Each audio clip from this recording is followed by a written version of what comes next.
This is RTV6 News at Noon, working for you.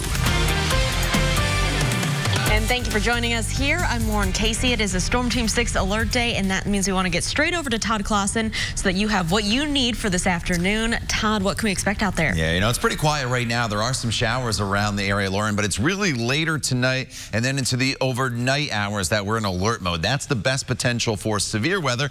However, there will be some showers off and on here throughout the afternoon hours. In fact, some heavy rainfall just crossing into southwest Indiana, but this is going to be diving down south towards the Evansville area. Shouldn't really impact anybody except for the Bloomington area, maybe towards Bloomfield with a few very light rain showers. Then off to the west, there's more in the way of rain. So this was a big cluster of storms. If you joined us on Good Morning Indiana, moving out of Iowa rather, and it's weakening now as it makes its way towards central Indiana, and it's kind of diving to the south. But we are expecting another round of clusters of storms to make its way into our area later, and that's what we're concerned about. So again, a stray shower or two is possible here throughout the afternoon and into the early evening hours. But look at this. Once we get to 9 o'clock tonight, a line of storms starts to make its way into the area. Very important to be weather aware once you go to sleep. Just know that there will be the potential for some severe storms rolling through here. Damaging wind will be the main threat, as well as a little bit of hail and locally heavy rainfall. That's why the Storm Prediction Center does have us under the slight risk. We'll talk much more about these storms for you, Lauren,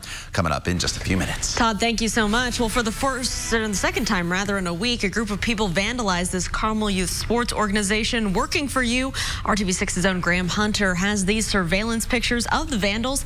Plus, he talked to the president of the Carmel Dads Club and found out that these vandals did thousands of dollars in damage. Take a close look and see if you recognize anyone in these surveillance pictures. Maybe somebody might identify one of these people that are involved in these pictures, and we can bring them to justice. Jack Berry is the president of the Carmel Dads Club, a youth sports organization that's getting ready for its fall sports season next week. The Carmel Dads Club's been here since 1959. We have over 12,000 kids that play in our programs. That's who's being hurt by these crimes. It's unfortunate. Over the last couple of weeks, we've had a couple break-ins with some damage done to our facilities and then some product taken from our concession stands. The vandals spray-painted graffiti on pavement and on several buildings, and Beery says it's likely the same group that came back a second time. They went to the same windows to try and break into the buildings and the same places. So, yeah, we think it was the same, probably whoever it was. They've already covered up all of the spray paint. This window was broken out twice. You can see the granite is still chipped from what they did. All told, Beery tells me the damage is well over $3,000. This kind of activity is really uncommon around this area, and some of the neighbors did get hit that night as well. And like I said, we just don't want this type of activity going on in our community. So look again at these pictures. The group is dressed wearing athletic shorts. Most of the people appear to be wearing hoodies, including this guy in a white Champion hoodie with white baseball cap and black sunglasses on, and this person in a red shirt who took his hoodie off at just the right moment for his picture to be taken by the camera. We're just a youth sports organization that tries to provide a bunch of opportunities for kids, and it was just disappointed to see that it happened. Working for you in Carmel, Graham Hunter, RTV6. Graham, thank you. The Carmel Police Department is investigating these crimes against the youth sports organization. If you know who the people are in those pictures, turn them in by calling police. We do have a traffic reminder for you that could save you a lot of grief if you use I-465 on the southeast side. Those complete lane shutdowns we've been warning you about, they're now in effect. We're talking about the stretch between I-65 and I-70. The east and northbound lanes closed on Friday night. They are scheduled to remain closed until August 24th. Well, here's a live look at that area right now from our INDOT traffic camera. We'll show you that in a moment, but you can see crews are doing concrete and bridge work out there today. INDOT says they're doing an entire shutdown rather than those periodic lane closures, and then that allows them to get the work done in 15 days rather than 9 months. INDOT is suggesting several detour routes to help you navigate your way around the shutdowns. And don't forget, we have all of this information for you on the RTV6 app and the IndyChannel.com. Happening tonight, we're going to get an idea of what the city is hoping to focus its dollars on in the coming year. Indianapolis Mayor Joe Hogsett is getting ready to introduce the 2020 city budget. He'll be presenting it to the City Council tonight at its 7 o'clock meeting. The mayor's office says that some of his goals will include critical investments in public safety and infrastructure. RTV6's Hiring Hoosiers is our project connecting you with jobs, skills, and resources. All this month, we're showing you how local schools are preparing students for careers. And one district is giving high school students the opportunity to receive that 2 years of experience, often listed in those entry-level job postings before they even graduate. RTV6's own Alyssa Donovan talked to one student who was able to decide on a career before he even got his high school diploma. Yeah. Isaiah Lacey is setting up a 3D printer workstation at Indiana Creek Middle School. The teen just graduated from high school and spent his summer break learning skills like this. Yeah, I wanted to do it to get experience because this is what I want to do for a living. I want to be in the computer field somewhere. The tech team program started last year. Students take computer science or technology classes, then they can join the technology team. For their senior year, they get to be part of work-based learning. Where they become fully integrated into our technology team here and are just another member of our staff in the afternoon. They help troubleshoot devices, they help work on technology problems that their fellow students and teachers might be having, and they also work on repairing some devices that are broken. The opportunity proved to be a very important one for Lacey as he laid out his future. I was really trying to decide between the sports management field and this field, and I actually got to take 2 classes, one in each, and it helped me decide that this is what I wanted to do. This is the way I wanted to go. A field where he will be needed. Technology is, becoming more and more important and more integrated into our lives and into our schools. And having people that are skilled in that and knowledgeable in that is going to be incredibly valuable. And thanks to the tech team, Lacey is well ahead of the game. Working for you, I'm Alyssa Donovan, RTV6. Well, Lacey says that he's learned so much and he already knows exactly what he wants to do with that experience. He's going to go to college, major in computer information systems, and then join the ROTC to eventually get a job in military intelligence field. Pretty cool. Well, you can see this story and other programs that might work for you right now at hiringhoosiers.com. Coming up right here on the news at noon, an Indiana man faces the music, accused of an elaborate plot. How one of his victims, the father, chose to share his grief with the alleged mastermind behind a murder. That story's coming up next. And then in RTV6's Hiring Hoosiers, they may be small, but they're one of the most highly populated organisms on the planet. How kids are learning a lot from something so little. Todd. And Lauren, we've had a few showers here and there throughout the course of the morning hours. Now into the early afternoon as a weakening thunderstorm complex makes its way through the area. Better chances for severe weather, though, later tonight. More on that coming up in just a little bit. Bachelor in Paradise, ABC tonight and tomorrow. Welcome back. Right now on RTV6 News at noon, the Southern Indiana man accused in a bizarre murder conspiracy pleads not guilty in an Alaskan courtroom. Cameras were allowed inside the state court hearing on Friday, where 21-year-old Darren Schillmiller was arraigned on murder charges for the death of Cynthia Hoffman. Now, prosecutors say the 19-year-old woman's friends lured her to an Anchorage hiking trail early June. They bound her, shot her in the head, and then left her in a river. Hoffman's father, Timothy Hoffman, brought a large framed portrait of Cynthia to the hearing. And she says, "Get him, Daddy. I'm going to be at every court appearance. I'm going to make sure the judge does his job. I'm going to hopefully make sure that they get the full sentence. Because that boy needs to pay one way or another. And so does everybody else involved. They all need to pay." Well, prosecutors claim that Schillmiller posed online as a millionaire, and he offered $9 million to teen friends of Hoffman's to, quote, rape and murder someone. In exchange, they were to send him pictures and videos of the crime. Still ahead, it's basically a lot of people's dream job, but a new scam we spotted is targeting your hopes of working at home. The warning you need to hear before you jump on board, that story's coming up next. Plus, they are tiny but powerful organisms that are teaching kids a healthy passion for science. How the State Fair is helping to get kids on the path from classroom to career. That's coming up next in Hiring Hoosiers. Plus, it is a Storm Team 6 alert day for some storms we can see later in the day, and Todd Clausen is timing it all out for us. Here's a live look from the pagoda at the Speedway. Stay with us. You're watching the news at noon right here on RTV6. Find new roads at your local Chevy dealer. This is RTV6 News at noon, working for you. Time now for an RTV6 Consumer Alert. Joining me in studio today is Tim Maniscalco with the Better Business Bureau. And Tim, today we have another work-at-home scam that people need to be aware of. Yeah, this is one that's been reported on our Scam Tracker website, and it's from a company called Ship Too Fast. And what they will say is they're going to pay you $2,500 if you're going to take gifts and things like that, products in, repackage them, gift wrap them, and then ship them out. And when we went to check this business out, first off, they say they're in Bloomington, Illinois, and the location actually doesn't exist. And then when people get these packages, they say they're on the package, they say they're both the purchaser, which you never actually purchased it, and it's addressed to you. They ask you up front for a lot of personal information. So once again, I think they're trying to do some identity theft here. And then we also think that some of these gifts and some of these products, we don't know where they came from. We don't know if they might be stolen or counterfeit or what have you. And you might be part of actually a crime where, you know, you're forwarding them on to someplace else or outside the country. So just be very, very careful of this company, Ship Too Fast, and really any of these work-at-home scams. You just want to check out and make certain that you understand about who the company is. Check them out very, very carefully.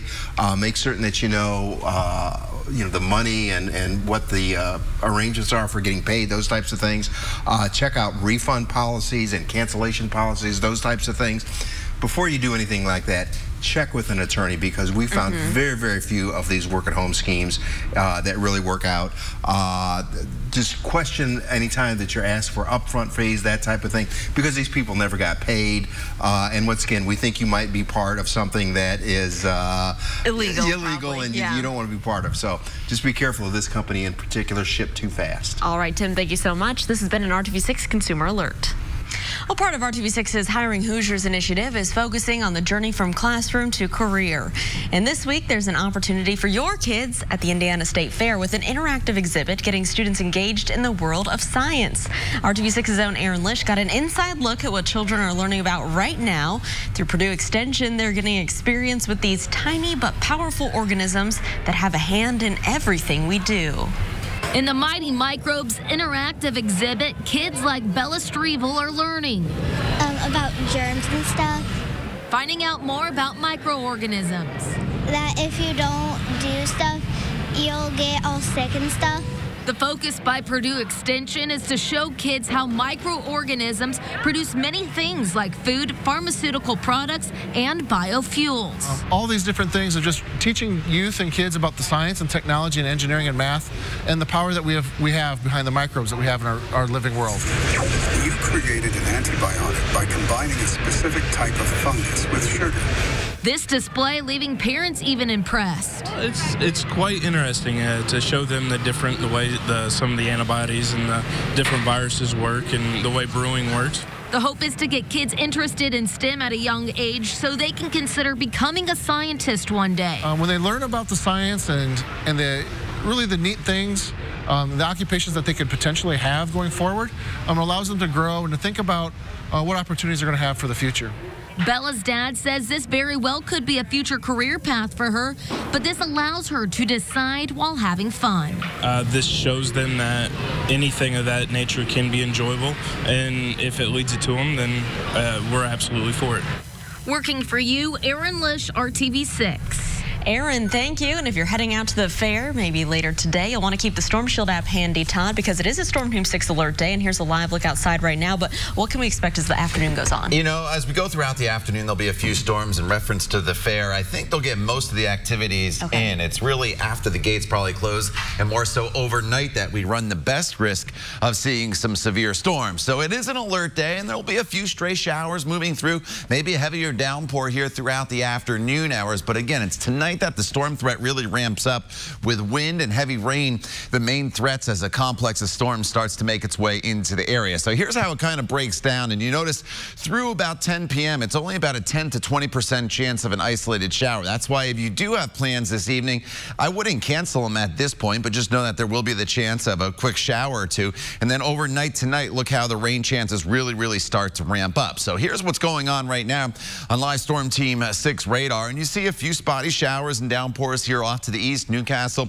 Another one here just north of Anderson as you work your way up into portions of Grant County. Another downpour near the Winchester area. And then this is a batch of some heavier rainfall moving across the Wabash River right now near Sullivan. But this is actually diving down towards the southeast. So eventually it's going to be towards Lagodi as we get into the 12:45-ish time range. But most of that, again, will miss central Indiana. But we do have the clouds around. Now, if we get into some sunshine, that will help to flare up these storms a little bit quicker. But this is a 6-hour loop. And I brought this all the way back because look how this was a big cluster of storms. And as it came across Illinois, it really just fell apart and started to weaken. What we're expecting to happen is another cluster of storms like this one to develop later on this afternoon. And it's that one that we'll have to watch out for late tonight / early tomorrow morning. So here we go through TrueCast. Again, not a whole lot going on, but here comes that line of storms about 1, 2 o'clock in the morning making its way through the area, especially from Indianapolis to the north with some very heavy rainfall,